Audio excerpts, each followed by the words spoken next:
Hello hi. ഇത്തവണത്തെ ഓണം എക്സാമിന് എന്തായാലും നമ്മളോട് ചോദിക്കാൻ പോകുന്ന ഒരു ഗ്രാമർ ക്വസ്റ്റ്യൻ ആയിരിക്കും ഡയലോഗ് കംപ്ലീഷൻ. 5 മാർക്കിന് അല്ലെങ്കിൽ 4 മാർക്കിനാണ് സാധാരണ രീതിയിൽ ഇത് ചോദിക്കാറുള്ളത്. എന്തുകൊണ്ടാണ് ഇതിന് ഇത്ര മാർക്ക് കൂടുതൽ? കാരണം ഇതിൽ ഒന്നിലധികം ഗ്രാമർ ടോപ്പിക്സ് വരുന്നുണ്ട്. ഇതിൽ സാധാരണയായിട്ട് നമ്മളോട് ചോദിക്കാറില്ല കുറച്ച് ഗ്രാമർ ടോപ്പിക്സ് ഞാൻ കാണിച്ചു തരാം. ആദ്യം 1 ഹാഡ് ബെറ്റർ ആണ്, 2 ക്വസ്റ്റ്യൻ ടാഗ് ആണ്, 3 yes or no questions, 4 WH questions, 5 would you mind അല്ലെങ്കിൽ would you rather, 6 if clause. ഇത്രയും 6 ടോപ്പിക്സ് വന്നു. പക്ഷെ 6ഉം നമ്മളോട് എല്ലാ പ്രാവശ്യം ചോദിക്കാറില്ല. ഇടവിട്ട് മാറി ചിലതൊക്കെ ഗ്രാമർ ടോപ്പിക്സ് ഒക്കെ ഇങ്ങനെ മാറി വരാറുണ്ട്. എന്നാലും ഈ 6 ടോപ്പിക്സും ഇതിൽ വരാറുള്ളതാണ്. അതെന്തായാലും നമുക്ക് പഠിച്ചേ മതിയാവുള്ളൂ. ഓരോന്നിനും ഓരോ മാർക്ക് വീതമാണ്. അപ്പോൾ നമുക്ക് എല്ലാം കൂടെ പഠിച്ചങ്ങോട്ട്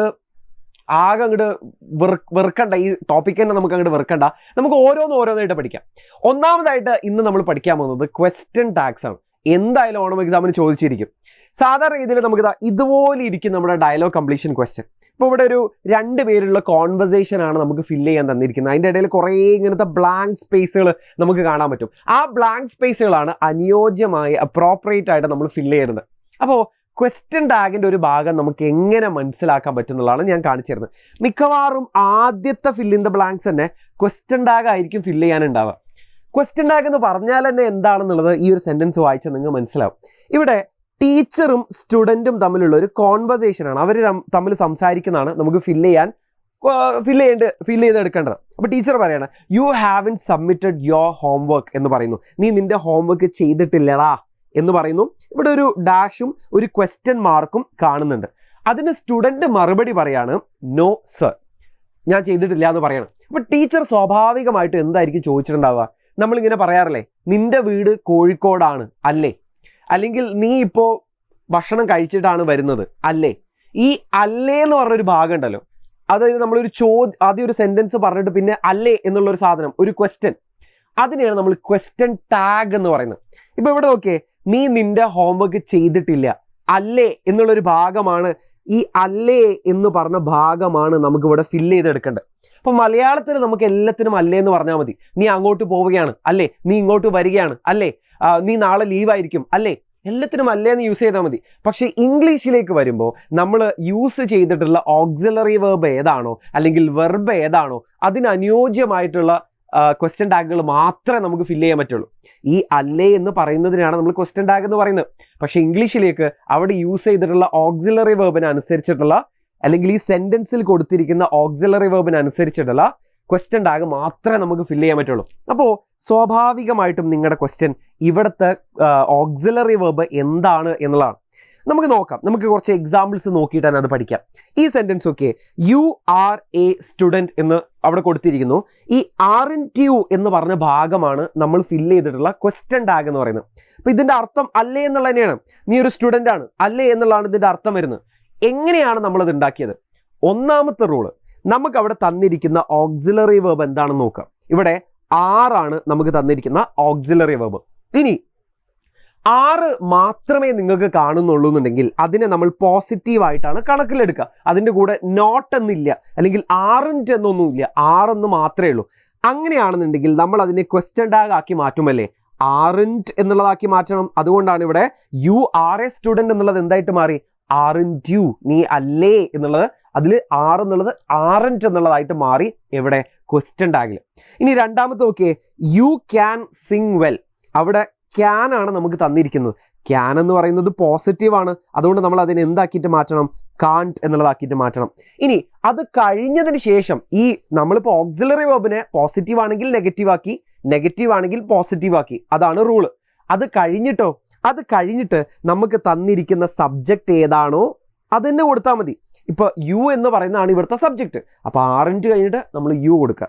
ഷീ എന്നുള്ളതാണ് രണ്ടാമത്തെ സെൻറ്റൻസിൽ സബ്ജക്റ്റ്. അപ്പോൾ അത് കഴിഞ്ഞിട്ട് നമ്മൾ കാൺട്ട് എന്നുള്ളതിൻ്റെ ശേഷം നമ്മൾ ഷീ കൊടുക്കാം. ഇനി മൂന്നാമത് നോക്കിയേ, ദേ ആറിൻ്റ് ഹിയർ എന്നാണ് പറഞ്ഞിരിക്കുന്നത്. അപ്പോൾ ആറിൻ്റ് എന്ന് പറയുന്ന കൂട്ടത്തിൽ ഒരു NT കൂടുതലല്ല, അല്ലെങ്കിൽ നോട്ട് എന്നാണത് ശരിക്കും. അപ്പോൾ ആറിൻ്റ് എന്നുള്ളത് വന്നു കഴിഞ്ഞാൽ നമ്മൾ അതിനെ നെഗറ്റീവായിട്ടാണ് കൺസിഡർ ചെയ്യുക. അങ്ങനെയാണെങ്കിൽ നമ്മൾ അതിനെ പോസിറ്റീവാക്കി മാറ്റണം. എപ്പോൾ? ക്വസ്റ്റ്യൻ ടാഗ് കൊടുക്കുമ്പോൾ മാത്രം കേട്ടോ. ഇപ്പോൾ ദേ ആറിൻ്റ് ഹിയർ എന്ന് പറയുന്നിടത്തല്ലേ നമ്മൾ അതിനെ ആർ ദേ എന്നുള്ളതാക്കണം. ദേ എവിടെ കിട്ടിയേ, ദേ ഇവിടെ തന്നെയാണ്. അതിനങ്ങോട്ട് തല തിരിച്ചിട്ടാൽ തന്നെ നമ്മുടെ ഉത്തരമായി. ഇനി ഹി വാസ് ലേറ്റ്. അപ്പോൾ വാസ് എന്ന് പറയുന്നത് എന്താ? പോസിറ്റീവാണ്, അതിൻ്റെ കൂടെ നോട്ടൊന്നുമില്ല. അപ്പോൾ വാസൻറ്റ് ഹി ഇവിടെ നിന്നാണ് നമ്മൾ എടുത്തത്. ഇറ്റ്സ് റെയിനിങ് ഈസൻറ്റ് ഇറ്റ് എന്ന് കൊടുത്താൽ മതി. ഇറ്റ്സ് റെയിനിങ്, ഇറ്റ്സ് എന്ന് പറയുന്നത് എന്താ? ഇറ്റ് ഈസ് എന്നുള്ളതാണ്. ഇറ്റ്സ് എന്ന് പറഞ്ഞാൽ എന്താണ്? ഇറ്റ് ഈസ് എന്നുള്ളതാണ്. അപ്പോൾ ഈസ് ആണ് നമ്മുടെ ഓക്സിലറി വെർബ്, അത് പോസിറ്റീവായിട്ടാണ് അവിടെ കാണുന്നത്. അപ്പോൾ നമ്മളതിനെ ഈസൻറ്റ്, ഈസിൻ്റെ കൂടെ ഒരു നോട്ട് കൂടെ ചേർത്തിട്ട് ഈസൻറ്റ് എന്നാക്കണം. ഈസൻറ്റ് ഇറ്റ് എന്നുള്ളതായിട്ട് മാറും. ഇതാണ് നമ്മുടെ ഒന്നാമത്തെ റൂൾ. പോസിറ്റീവ് ആണെങ്കിൽ അതിനെ നമ്മൾ നെഗറ്റീവ് ആക്കിയിട്ട് മാറ്റണം. നെഗറ്റീവ് ആണെന്നുണ്ടെങ്കിൽ അതിനെ നമ്മൾ പോസിറ്റീവ് ആക്കിയിട്ട് മാറ്റണം. ഇത്രയേ ഉള്ളൂ നമ്മുടെ പരിപാടി. ഇനി ചില കേസുകളിൽ ഞാൻ കാണിച്ചു തരാം. ഇപ്പം നമുക്ക് ഒരു എക്സാമ്പിൾ നോക്കാം. ഷീ ഈസ് യുവർ സിസ്റ്റർ, അവൾ നിൻ്റെ സിസ്റ്ററാണ് അല്ലേ എന്നുള്ളതാണ് നമ്മൾ മാറ്റേണ്ടത്. ഇവിടെ ഈസ് പോസിറ്റീവാണ്, അതുകൊണ്ട് നമ്മളിവിടെ നെഗറ്റീവ് ആക്കിയിട്ട് ഈസൻറ്റ് എന്നാക്കണം. അപ്പോൾ നമുക്ക് കിട്ടിയ സബ്ജക്റ്റും ഇവിടെ കൊടുത്തിട്ടുണ്ട്. അപ്പോൾ ഈസൻറ്റ് ഷീ എന്ന് കൊടുത്തു കഴിഞ്ഞാൽ നമ്മുടെ ക്വസ്റ്റ്യൻ ടാഗ് റെഡിയായി. ഇനി they have finished there work, ഇവിടെ ഹാവ് ആണ് നമ്മുടെ ഓക്സിലറി വെർബ്. അപ്പോൾ ഹാവ് പോസിറ്റീവാ, അതിനെ നമ്മൾ ആദ്യം ഹാവിൻ്റെ എന്നാക്കണം. അവിടുത്തെ സബ്ജക്റ്റ് എന്താ? ദേ ആണ്. ഹാവിൻ ദേ എന്നാക്കി കഴിഞ്ഞാൽ നമ്മുടെ സബ്ജക്റ്റുമായി. ഇനി ചില കേസുകൾ ഇതാ നെഗറ്റീവ് ആയിട്ട് തന്നെ കൊടുക്കും. യു ഡോണ്ട് ലൈക്ക് കോഫി എന്ന് പറയുന്നിടത്ത് ഡോണ്ട് എന്ന് പറയുന്നത് നെഗറ്റീവിലാണ്. അപ്പോൾ നമ്മൾ അതിന് എന്താക്കണം? പോസിറ്റീവ് ആക്കണം. ആ നോട്ട് ഒഴിവാക്കിയാൽ മതി, ഡു എന്നാക്കിയാൽ മതി. ഇനി നമുക്ക് എവിടെ നിന്ന് കിട്ടും സബ്ജക്റ്റ് അവിടെ നമ്മളെയും കാത്ത് ചിരിച്ചുകൊണ്ടിരിക്കുന്നുണ്ട്. ഡു യു എന്ന് പറഞ്ഞു കഴിഞ്ഞാൽ നമുക്ക് അവിടെ ക്വസ്റ്റ്യൻ ടാഗുമായി. ഇനി ചില കേസിൽ നമുക്ക് എന്ത് കാണാൻ പറ്റില്ല അറിയാം? ഓക്സിലറി വെർബ് കാണാൻ പറ്റില്ല. For example, he place the guitar well എന്ന് അവിടെ പറയുന്നു. അവിടെ നമ്മൾ എങ്ങനെ നോക്കിയിട്ടും ഓക്സിലറി വെർബ് കാണുന്നില്ല. അപ്പോൾ നമ്മൾ എങ്ങനെയാണ് ക്വസ്റ്റ്യൻ ടാഗ് ഉണ്ടാക്കുക? കാണിച്ചു തരാം.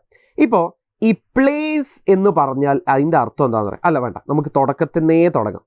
പ്ലേ എന്ന് പറഞ്ഞാൽ എന്താ അറിയോ? നമുക്ക് വേണമെങ്കിൽ അതിനെ പിരിച്ചെഴുതാം. എങ്ങനെയാ? ഡു പ്ലസ് പ്ലേ എന്ന് പറഞ്ഞാൽ പ്ലേ തന്നെയാണ്, അർത്ഥത്തിൽ വ്യത്യാസമൊന്നുമില്ല. ഇപ്പം നമുക്കൊരു ഓക്സിലറി വെർബ് കിട്ടിയില്ലേ? ഇനി പ്ലേസ് എന്ന് പറഞ്ഞാലോ അതിൻ്റെ അർത്ഥം ഡസ് പ്ലസ് പ്ലേ എന്നുള്ളതാണ്. ഇപ്പോഴും നമുക്കൊരു ഓക്സിലറി വെർബ് കിട്ടിയില്ലേ? ഇനി വേണ്ട, നമുക്ക് വെർബിൻ്റെ സെക്കൻഡ് ഫോമിൽ ഇട്ട് കൊടുക്കാം. പ്ലേഡ് എന്ന് പറഞ്ഞാലോ?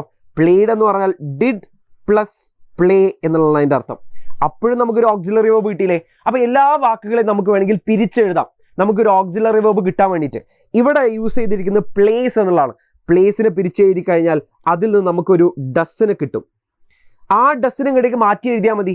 ആ ഡസ് പോസിറ്റീവ് ആണോ നെഗറ്റീവ് ആണോ? പോസിറ്റീവാണ്. ഡസ് എന്ന് മാത്രമേ അവിടെ കൊടുത്തിട്ടുള്ളൂ. അങ്ങനെയാണെന്നുണ്ടെങ്കിൽ നമ്മൾ അതിൻ്റെ കൂടെ നെഗറ്റീവായിട്ട് ഒരു നോട്ട് കൂടെ ഇട്ട് കൊടുക്കുക, ഡസൻറ്റ്. ഇനി സബ്ജക്റ്റ് ആണ് അടുത്തതായിട്ട് കൊടുക്കേണ്ടത്. സബ്ജക്റ്റ് എവിടെ കിട്ടും? സബ്ജക്റ്റ് ഇവിടെ ഓൾറെഡി ഉണ്ട്. ഡസൻറ്റ് ഹി എന്ന് കൊടുത്തു കഴിഞ്ഞാൽ നമ്മുടെ ക്വസ്റ്റ്യൻ ടാഗ് റെഡിയാണ്. അപ്പോൾ ഇവിടെ എന്തായിരിക്കും നമുക്ക് ഫിൽ ചെയ്യേണ്ടത്? നമ്മൾ ഒന്നാമതായിട്ട് നോക്കിയിട്ടുള്ള ആ ക്വസ്റ്റ്യൻ, ടീച്ചർ ചോദിക്കുകയാണ് U haven submitted your homework. അല്ലേ, നീ നിൻ്റെ ഹോംവർക്ക് സബ്മിറ്റ് ചെയ്തിട്ടില്ല അല്ലേ എന്നുള്ളതാണ് കൊടുക്കേണ്ടത്. ഇവിടുത്തെ ഓക്സിലറി വെർബ് ആണെങ്കിൽ ഹാവൻറ്റ് എന്നുള്ളതാണ്. ഹാവൻറ്റ് ഓൾറെഡി നെഗറ്റീവ് ആണ്. അപ്പോൾ നമ്മൾ അതിനെ പോസിറ്റീവ് ആക്കിയിട്ട് ഹാവ് എന്നുള്ളതാക്കിയിട്ട് മാറ്റണം. ഇതിനെ ഹാവ് എന്നുള്ളതാക്കിയിട്ട് മാറ്റണം. എന്നിട്ട് അതിൻ്റെ കൂടെ സബ്ജക്റ്റോട് ഇട്ട് കൊടുത്താൽ മതി. ഹാവ് യു എന്നുള്ളതായി കഴിഞ്ഞാൽ നമ്മുടെ ക്വസ്റ്റ്യൻ ടാഗ് റെഡിയാണ്. ഇനി നിങ്ങൾ എന്ത് ചെയ്യണം? നിങ്ങൾ കമൻറ്റ് ബോക്സിൽ ഈ കൊടുത്തിരിക്കുന്ന രണ്ടെണ്ണത്തിൻ്റെ ഉത്തരം എനിക്ക് പറയണം. ഒന്ന്, they went home early yesterday. ഇവിടെ എന്തായിരിക്കും അവിടെ ക്വസ്റ്റ്യൻ ടാഗ് ആയിട്ട് വരിക? ഒന്നാമത്തെ ചോദ്യം. രണ്ടാമത്തെ ചോദ്യം, we will meet again tomorrow എന്നുള്ളതിൻ്റെ ക്വസ്റ്റ്യൻ ടാഗ് എന്തായിരിക്കും നമ്മൾ ഫില്ല് ചെയ്യേണ്ടത് എന്നുള്ളത് നിങ്ങളൊന്ന് കമൻറ്റ് ബോക്സിൽ ടൈപ്പ് ചെയ്തിടണം. എന്തായാലും ചെയ്യണം, എന്നാലേ നിങ്ങൾക്കും മനസ്സിലാവുള്ളൂ നിങ്ങൾക്ക് ഇത് എത്രത്തോളം മനസ്സിലായിട്ടുണ്ടെന്നുള്ളത്. ഓക്കെ, അപ്പോൾ ഈ വീഡിയോ നിങ്ങൾക്ക് ഉപകാരപ്പെട്ടിട്ടുണ്ടെങ്കിൽ നിങ്ങളത് എല്ലാവർക്കും ഒന്ന് ഷെയർ ചെയ്ത് കൊടുക്കുക, ഒരു ലൈക്ക് അടിക്കുക. ഈ ചാനൽ നിങ്ങൾ ആദ്യമായിട്ടാണ് കാണുന്നുണ്ടെങ്കിൽ എന്തായാലും ഒന്ന് സബ്സ്ക്രൈബ് ചെയ്യുക. അപ്പോൾ നമുക്ക് വേറൊരു വീഡിയോയിൽ കാണാം. I'll see you there. Bye bye.